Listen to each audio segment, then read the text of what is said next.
السلام علیکم ورحمۃ اللہ وبرکاتہ۔ الحمد للہ رب العالمین والصلاة والسلام علی سید المرسلین، اما بعد فاعوذ باللہ من الشیطان الرجیم،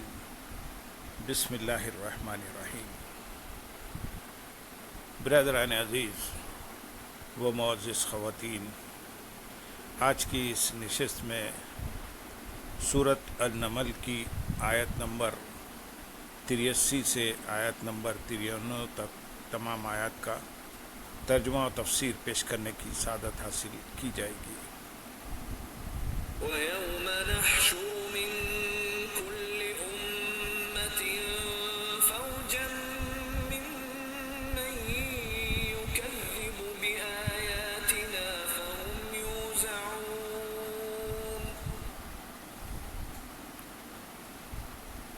حَتَّى إِذَا جَاءُوا قَالَ أَكَذَّبْتُم بِآيَاتِي وَلَمْ تُحِيطُوا بِهَا عِلْمًا أَم مَّاذَا كُنتُمْ تَعْمَلُونَ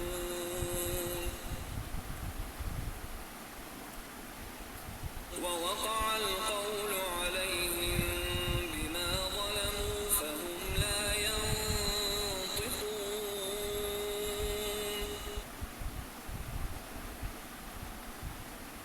أَلَمْ يَرَوْا أَنَّا جَعَلْنَا اللَّيْلَ لِيَسْكُنُوا فِيهِ وَالنَّهَارَ مُبْصِرًا إِنَّ فِي ذَلِكَ لَآيَاتٍ لِقَوْمٍ يُؤْمِنُونَ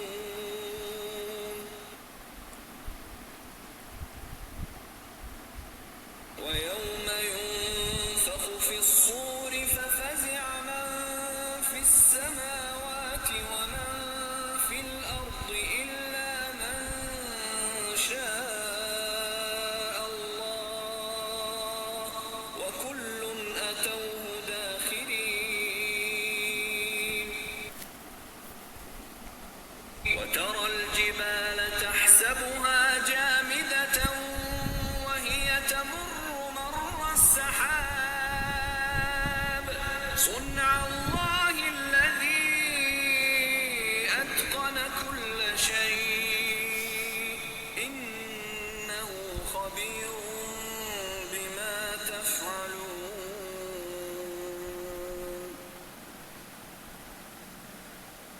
مَن جَاءَ بِالْحَسَنَةِ فَلَهُ خَيْرٌ مِّنْهَا وَهُم مِّن فَزَعٍ يَوْمَئِذٍ آمِنُونَ وَمَن جَاءَ بِالسَّيِّئَةِ فَكُبَّتْ وُجُوهُهُمْ فِي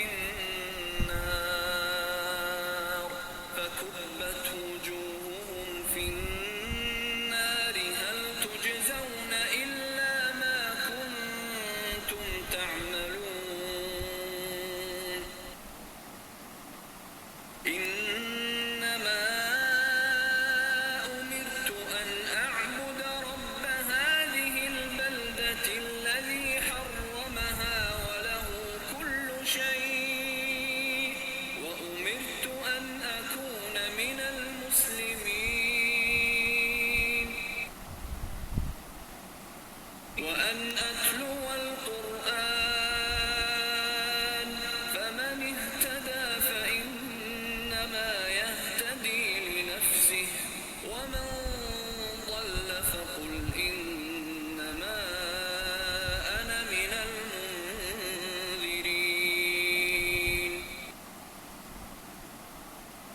وَقُلِ الْحَمْدُ لِلَّهِ سَيُرِيكُمْ آيَاتِهِ فَتَعْرِفُونَهَا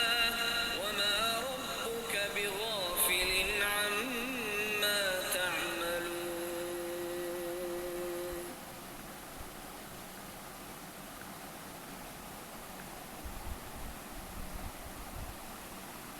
اور اس دن کو یاد کرو جس دن ہم ہر امت میں سے ایک گروہ کو اٹھائیں گے جو ہماری آیتوں کو جھٹلاتا ہے تو ان کے پہلے لوگوں کو روکا جائے گا تاکہ ان کے بعد والے ان سے آ ملیں، یہاں تک کہ جب سب حاضر ہو جائیں گے تو اللہ فرمائے گا کیا تم نے میری آیتوں کو جھٹلایا تھا حالانکہ تمہارا علم ان تک نہ پہنچا تھا، یا تم کیا کام کرتے تھے؟ اور جس دن ہم اٹھائیں گے، یہاں سے قیامت کے بارے میں بیان فرمایا جا رہا ہے۔ اس آیت اور اس کے بعد والی آیت کا خلاصہ یہ ہے کہ جس دن ہم ہر امت میں سے ایک گروہ کو اٹھائیں گے جو انبیاء کرام علیہ السلام پر نازل کردہ ہماری آیتوں کو جھٹلاتا ہے، تو ان کے پہلے لوگوں کو روکا جائے گا تاکہ ان کے بعد والے ان سے آ ملے، پھر انہیں حساب کی جگہ کی طرف چلایا جائے گا، یہاں تک کہ جب سب حساب کی جگہ میں حاضر ہو جائیں گے تو اللہ تعالیٰ ان سے فرمائے گا کیا تم نے میرے رسولوں پر نازل کردہ میری آیتوں کو جھٹلایا تھا حالانکہ تمہارا علم ان تک نہ پہنچا تھا اور تم نے ان کی معرفت حاصل نہ کی تھی اور بغیر سوچے سمجھے ہی ان آیتوں کا انکار کر دیا۔ جب تم ان آیتوں میں سے غور و فکر کرنے کے اہم ترین کام میں مشغول نہ ہوئے تو تم کیا کام کرتے تھے؟ تم بیکار تو نہیں پیدا کیے گئے تھے۔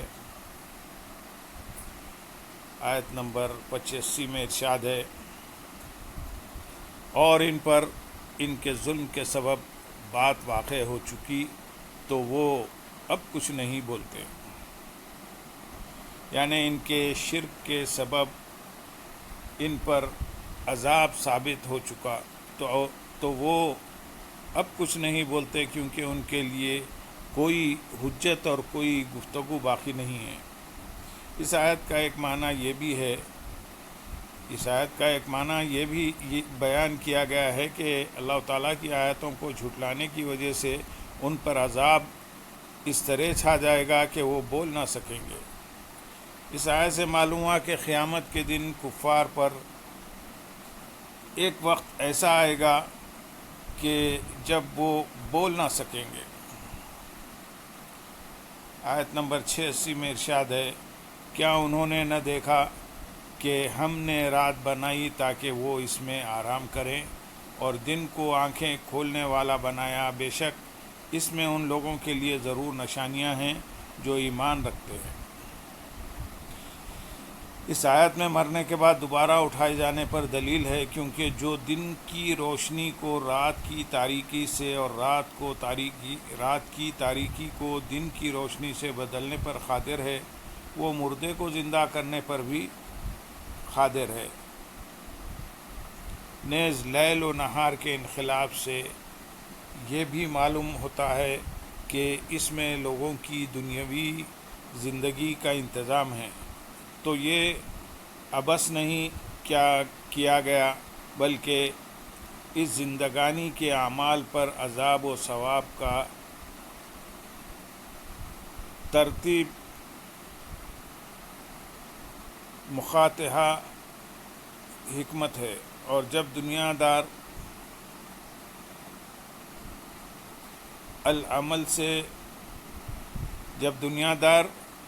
العمل ہے تو ضروری ہے کہ ایک دار آخرت بھی ہوتا ہے کہ وہاں کی زندگی میں یہاں کے اعمال کی جزا ملے۔ جب دنیا دار العمل ہے تو ضروری ہے کہ ایک دار الآخرت بھی ہوتا کہ وہاں کی زندگانی میں یہاں کے اعمال کی جزا ملے۔ اس میں ان لوگوں کے لیے ضرور نشانیاں ہیں جو ایمان رکھتے ہیں،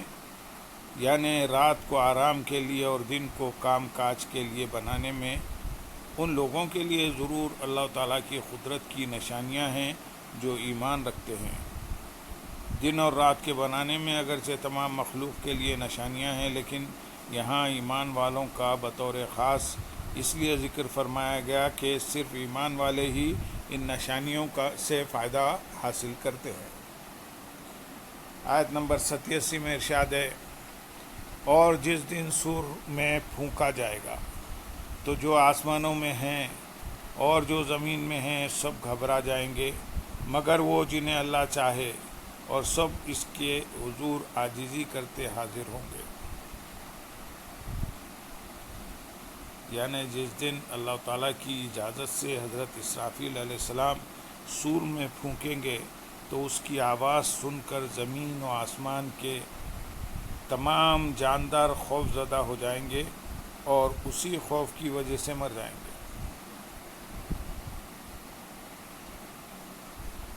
مگر وہ جنہیں اللہ چاہے، یعنی جنہیں اللہ تعالیٰ چاہے گا اور جن کے دل کو اللہ تعالیٰ سکون عطا فرمائے گا، انہیں یہ گھبراہٹ نہ ہوگی. حضرت ابو ہریرہ رضی اللہ تعالیٰ عنہ سے مروی ہے کہ یہ لوگ شہداء ہیں جو اپنی تلواریں گلوں میں حمائل کی عرش کے گرد حاضر ہوں گے. حضرت عبداللہ بن عباس رضی اللہ تعالیٰ عنہ فرماتے ہیں وہ لوگ شہداء ہیں اس لیے کہ وہ اپنے رب عز و جل کے نزدیک زندہ ہیں. انہیں اس وقت گھبراہٹ نہ پہنچے گی. ایک قول یہ ہے کہ سور پھونکنے کے بعد حضرت جبرائیل، حضرت میکائیل اور حضرت اسرافیل اور حضرت عزرائیل علیہ السلام ہی باقی رہیں گے اور سب اس کے حضور عاجزی کرتے حاضر ہوں گے. یعنی قیامت کے دن سب لوگ موت کے بعد زندہ کیے جائیں گے اور حساب کی جگہ میں اللہ تعالیٰ کے حضور عاجزی کرتے ہوئے حاضر ہوں گے. آیت نمبر 88 میں ارشاد ہے، اور تو پہاڑوں کو دیکھے گا، انہیں جمے ہوئے خیال کرے گا حالانکہ وہ بادل کے چلنے کی طرح چل رہے ہوں گے. یہ اس اللہ کی کاریگری ہے جس نے ہر چیز کو مضبوط کیا، بے شک وہ تمہارے کاموں سے خبردار ہے. اس آیت کا معنی یہ ہے کہ سور پھونکنے کے وقت پہاڑ اپنی بڑی جسامت کی وجہ سے دیکھنے میں تو اپنی جگہ ثابت اور قائم معلوم ہوں گے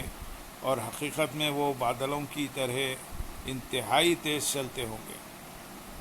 جیسا کہ بادل وغیرہ بڑے جسم چلتے تو ہیں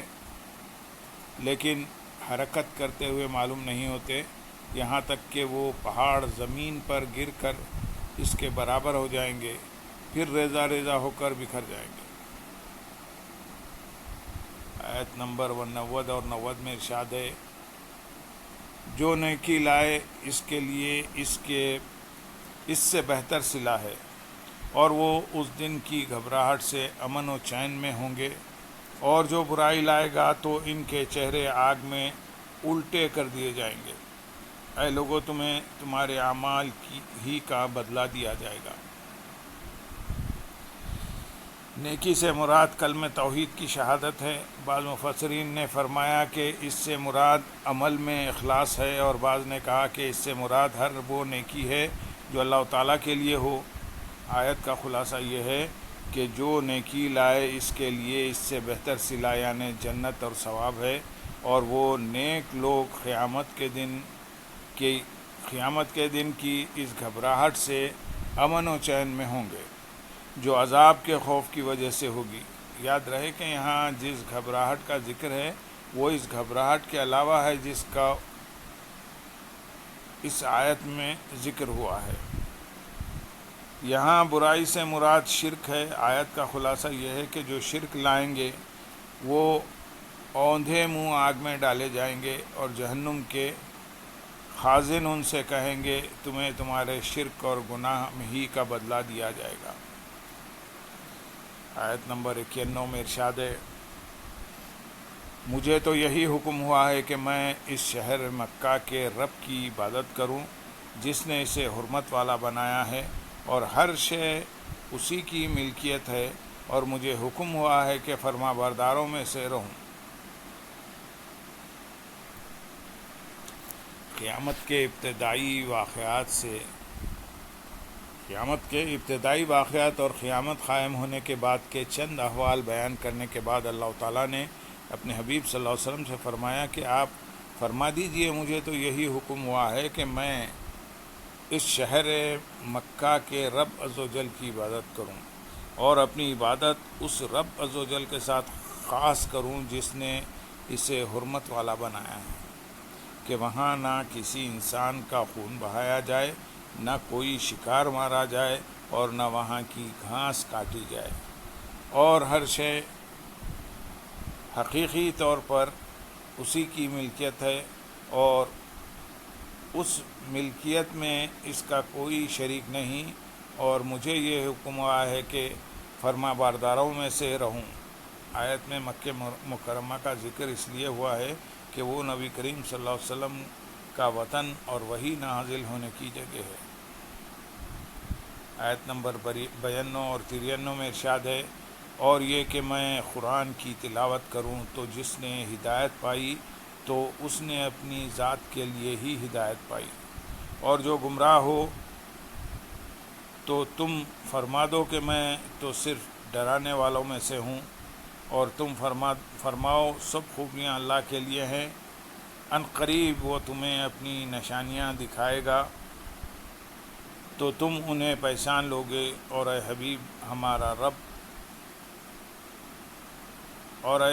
تمہارا رب اے لوگو تمہارے اعمال سے غافل نہیں ہے۔ اور یہ کہ میں قرآن کی تلاوت کروں، یعنی اور مجھے یہ حکم ہوا ہے کہ میں مخلوق خدا کو ایمان کی دعوت دینے کے لیے قرآن کی تلاوت کرتا رہوں تاکہ اس کے حقائق مجھ پر ظاہر ہوتے رہیں۔ تو جس نے رسول کریم صلی اللہ علیہ وسلم کی اطاعت کر کے ہدایت پائی تو اس نے اپنی ذات کے لیے ہی ہدایت پائی، کیونکہ اس کا نفع اور ثواب وہی پائے گا، اور جو گمراہ ہو اور اللہ تعالیٰ کے حبیب صلی اللہ علیہ وسلم کی اطاعت نہ کرے اور ایمان نہ لائے تو تم فرما دو کہ میں تو صرف اللہ تعالیٰ کے عذاب سے ڈرانے والوں میں سے ہوں، اور میری ذمہ داری اللہ تعالیٰ کا پیغام پہنچا دینا تھا، وہ میں نے انجام دے دی۔ ان قریب وہ تمہیں اپنی نشانیاں دکھائے گا۔ ان نشانیوں سے مراد چاند کا 2 ٹکڑے ہونا وغیرہ معجزات اور وہ سزائیں ہیں جو دنیا میں آئی، جیسا کہ بدر میں کفار کا قتل ہونا، قید ہونا اور فرشتوں کا انہیں مارنا۔ اللہم صلی علی سیدنا محمد وعلی آل سیدنا محمد وبارک وسلم، وآخر دعوانا ان الحمدللہ رب العالمین۔ سبحان ربک رب العزت عما یصفون۔